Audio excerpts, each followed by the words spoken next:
I'm delighted to be in your midst today on this very special occasion of the Nigerian Army Day Celebration 2019, an annual event which affords the Nigerian Army an opportunity to showcase its rich history, its values, its achievements, and to demonstrate its commitment to being a professionally responsive force in the discharge of its constitutional role. This year's theme, I'm told, is Professionally Responsive Soldiering, a panacea for the success of military operations. A year ago, I joined you in the town of Mongonu in Borno State for the military equipment exhibition event and part of the 2018 celebrations, part of the 2018 Army Day celebrations. There is, I must say, a reassuring feeling that comes from knowing that year in, year out, the Nigerian Army will always be here, growing from strength to strength, and fulfilling its primary responsibility of securing the territorial integrity of Nigeria. This has been true for the last 156 years, and I am confident that by the grace of God, this will continue for yet another 156 years and beyond. I'm told that this year's celebration is taking place here in Lagos and is holding simultaneously with the Combat Support Arms Training Week, which provides the combat support arms of the Nigerian Army with a platform to reappraise their performance. It is gratifying to note that this year's celebration has again provided the Nigerian Army with another opportunity to celebrate and honor deserving personnel who excelled in the fight against insurgencies and other criminal activities across the nation. Let me use this opportunity to reiterate our absolute determination to achieve success in our fight against insurgency and other forms of criminal conduct in the country. You, the members of the Nigerian Armed Forces, have continued to put in your best on behalf of our country. Several of your colleagues have indeed paid the supreme price in order to keep us safe and secure. We acknowledge and appreciate these sacrifices and pray for the repose of the souls of the deceased. Our hearts are with their families and loved ones. It is our responsibility as a government and as political leaders to ensure that they did not and do not die in vain. We have a duty to continue to make available to you, our armed forces, all the moral, material, and financial support that you require. Let me again assure you, on behalf of the President Commander-in-Chief of the Armed Forces, President Muhammadu Buhari, that we will faithfully discharge all our obligations to you. We also must and will continue to demonstrate the political will and determination towards ensuring that our land is rid of insurgency and that criminality is kept at the barest minimum. During the first term of this administration, we worked tirelessly to lay the foundations for a Nigeria that works for all of us, regardless of ethnicity, religion, or party affiliation. Our priorities were and remain security, the economy, and the fight against corruption. The challenges that we faced were grave, but we faced the task resolutely. We rolled back the footprints of Boko Haram, where once they controlled 17 local governments in this country, in the northeast of Nigeria, especially as of early 2015, today they control no Nigerian territory. Independent observers have reported also that there has been a drastic decline in the fatalities caused by Boko Haram and the various factions of the group that exist today. They are no more than a shadow of what existed when we came into office. We are surrounded by the evidence of the progress that has been made in the fight against insurgency. As you all know, Mongono, where you held the military equipment exhibition and the mini trade fair last year, was once a stronghold of Boko Haram. Sambisa Forest, once the spiritual heartland of the insurgents, hosted the 2017 Nigerian Army Small Arms Championship.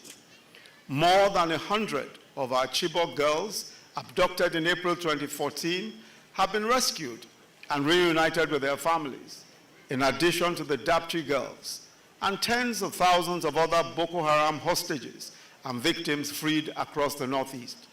Let me say that we want to reassure the affected families and friends that this administration will not relent in its efforts to bring back all the remaining girls, including Leah Sharibu, who has become a poster child for the heinous activities of Boko Haram insurgency.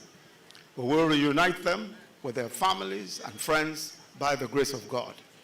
But even as we have seen a curtailing of the threats represented by Boko Haram, we have seen other threats emerging.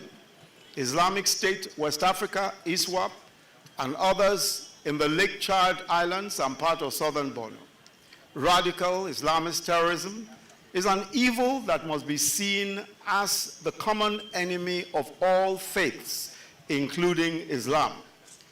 As the president said, and I paraphrase, anyone who says Allahu Akbar and goes on to kill either is insane or dangerously ignorant of even the tenets of Islam.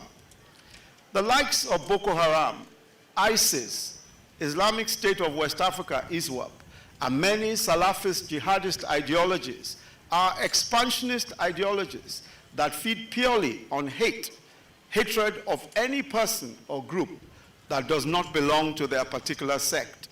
They have no redressable grievances, so there are no terms of reference for peace. They are fanatics committed to a twisted creed. They exploit the ignorance of the tenets of their faith, poverty and exclusion, and they recruit men and women and use children to perpetrate the most heinous atrocities. They are motivated by a satanic desire to control communities by murder and terror, whether it is in Iraq, whether it is in Iraq or Borno or Syria. Their victims are men and women and children, Muslim or Christians, so long as they do not share their sick ideology.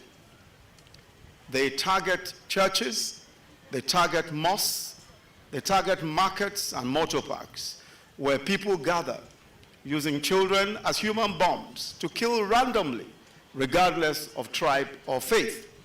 The challenge for us is to recognize this for what it is, this extremism, this sick extremism for what it is, and to form alliances across faiths, across ethnicities, to destroy an evil that confronts us all. There are also other situations of insecurity in our midst. Fulani herder and farmer conflicts, random killings, banditry and kidnapping, some attributed to Fulani bandits, others, of course, of people of other persuasions. In different parts of the country, there are extant challenges that the army has had to intervene in on several occasions. But on behalf of the president, I want to reassure all Nigerians that these issues are being seriously tackled by the federal government, working with the states through a multi-pronged approach, working with the Nigerian Army and all of our security forces and all of our law enforcement agencies.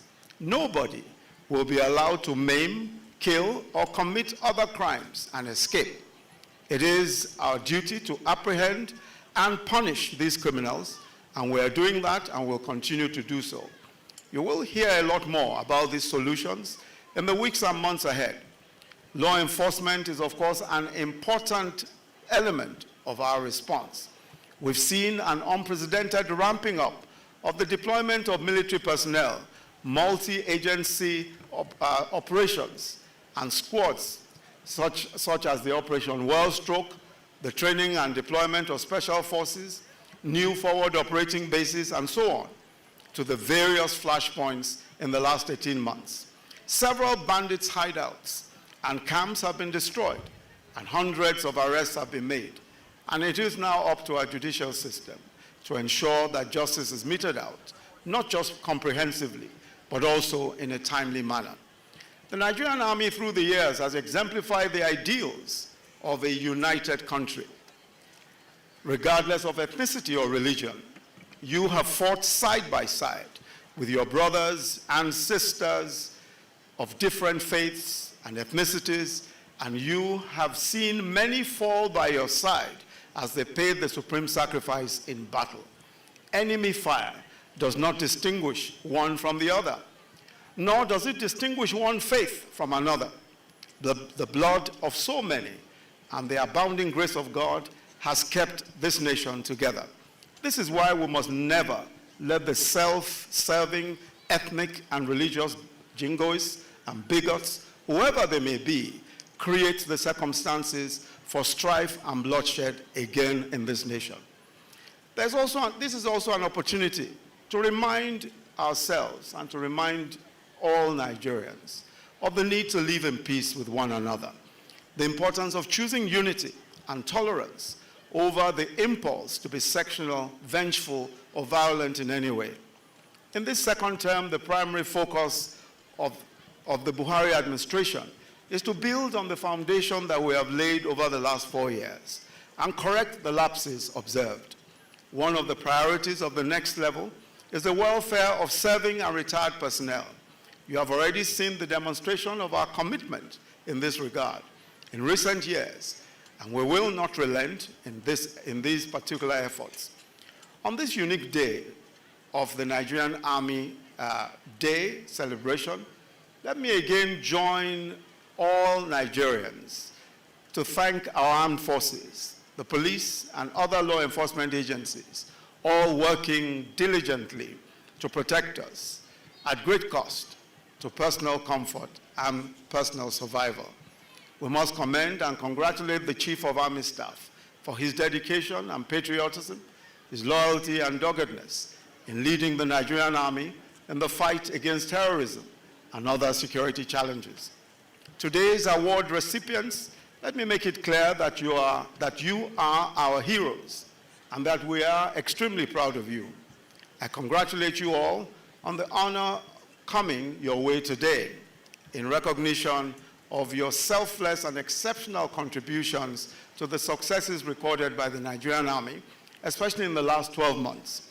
To the awardees in the ranks of the veterans of the Second World War, the veterans of the Civil War, and members of the Nigerian Legion, our nation remains indebted to you for your service. Congratulations. To our gallant serving men and women of the Army, I implore you to continue to discharge your duties according to the rules of engagement and in line with constitutional provisions. But perhaps the most impressive feature of today's celebrations is the demonstration of our local capacity to manufacture armored vehicles. We have seen what GCON, in collaboration with the Command Engineering Depot of the Nigerian Army, has done with the manufacture of infantry patrol vehicles, tactical patrol vehicles, sophisticated mine clearance systems, and other equipments of warfare. Prof, a local vehicle company, has also displayed its mine-resistant anti-ambush protected vehicles that are designed 100% here in Nigeria in collaboration with the Nigerian Army. Already, some African countries have purchased armored vehicles from this company. Nigeria will, in another decade, manufacture most of its military hardware. Once again, I congratulate you all on witnessing yet another Nigerian Army Day celebration. God bless you all. Long live the Nigerian Army. Long live the armed forces of Nigeria. Long live the Federal Republic of Nigeria.